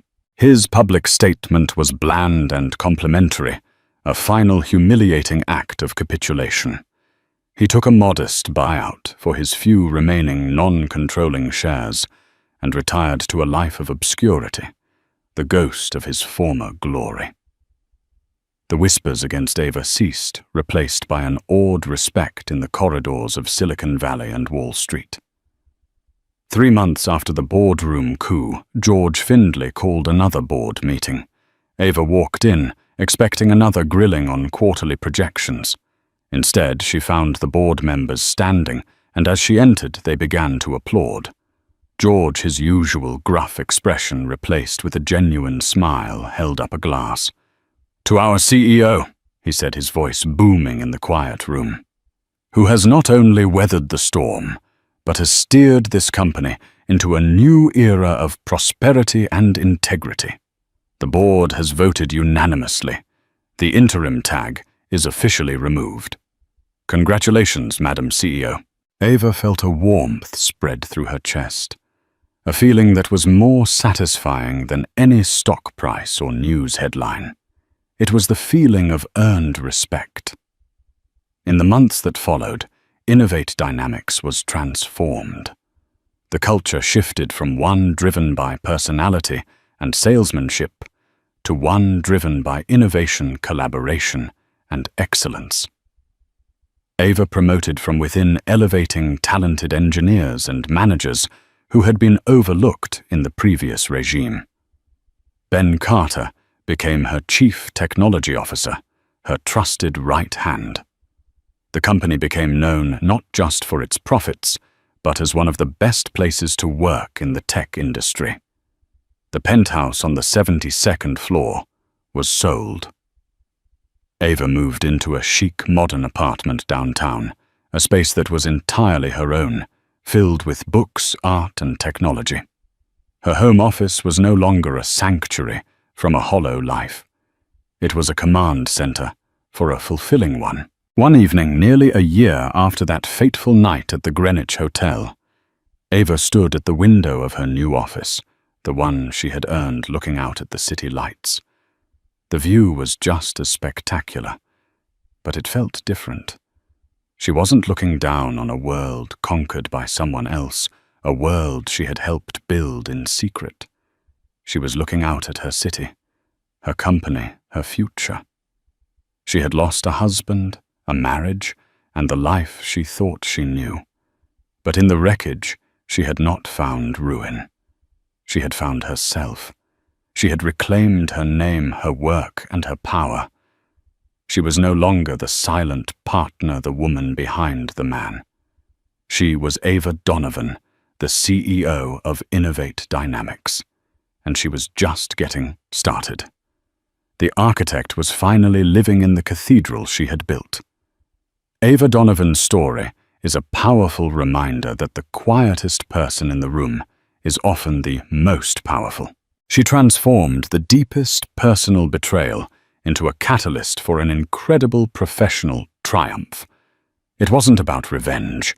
It was about reclaiming what was rightfully hers and proving that true leadership isn't about charm or charisma, but about competence, integrity, and unwavering strength. Her journey from the shadows to the CEO's chair shows that the best laid plans are the ones you make for yourself long before you ever need them. If her story of resilience and strategic brilliance resonated with you, please give this video a like and share it with someone who needs to be reminded of their own hidden strength.